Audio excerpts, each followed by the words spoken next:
गिलगित बल्तिस्तान के इलाके खिजर में ग्लेशियर फटने से सैलाब आ गया। सैकड़ों अफराद फंस गए। 50 से ज्यादा अफराद रेस्क्यू कर लिए गए। पाक आर्मी हेलीकॉप्टर भी रेस्क्यू कार्रवाई में मसरूफ।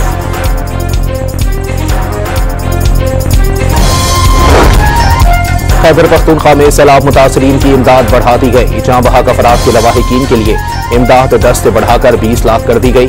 जख्मियों को अब 3 के बजाय 5 लाख मिलेंगे।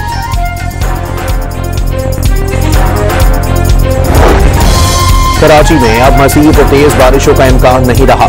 सिंध में 24 अगस्त से एक नया सिस्टम बरसना शुरू होगा, जो 27 अगस्त को कराची में खूब बारिशें बरसाएगा।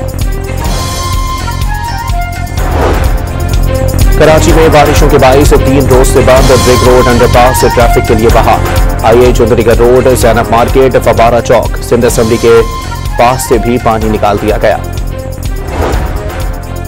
रवां साल अक्टूबर में 7 साल बाद किसी अमरीकी वजीर खारजा का दौरा पाकिस्तान मुतवक्के। हुकूमत ने मार्को रूबियो के दौरे की तैयारियां शुरू कर दी। आखिरी दौरा माइक पॉम्पियो ने 2018 में किया था। एशियन डेवलपमेंट बैंक बलोचिस्तान के रिकॉर्डिक मंसूबे के लिए $41 करोड़ फराहम करेगा। मंसूबे से 3 साल बाद अरबों डॉलर का तांबा और सोना निकाला जाएगा। मंसूबा पाकिस्तानी मईशत के लिए अहम करार।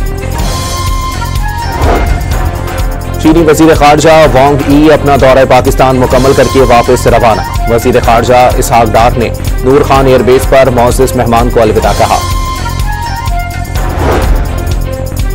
पुलिस ने 9 मई केस में अलीमा खान के बेटे शहरेज का 3 रोजा जिस्मानी रिमांड मांग लिया। ATC लाहौर ने इस्तदा पर फैसला महफूज कर लिया। बलूचिस्तान के जिला लसबेला में मुसाफिर कोच और 2 पिकअप गाड़ियों में खौफनाक तसादुम, 9 जानें ले गया। 2 अफराद जख्मी, जहां बहाक अफराद में 1 पुलिस एहलकार भी शामिल। रावलपिंडी और हसन अब्दाल में हसास इदारे की कार्रवाइयां। ख्वारिज के 4 सहूलतकार गिरफ्तार। मुलजिमान ने 11 अगस्त को कार्रवाइयों की धमकी की वीडियो सोशल मीडिया पर जारी की थी।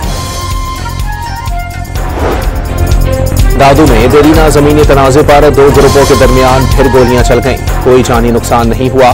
फायरिंग की तड़तड़ाहट पर करीबी स्कूल में भगदड़ मच गई। और एशियन बॉडी बिल्डिंग चैंपियनशिप में पंक्चर लगाने वाले पाकिस्तानी एथलीट ने गोल्ड मेडल अपने नाम कर लिया। फरासत अली ने जूनियर कैटेगरी में बाजी जीती।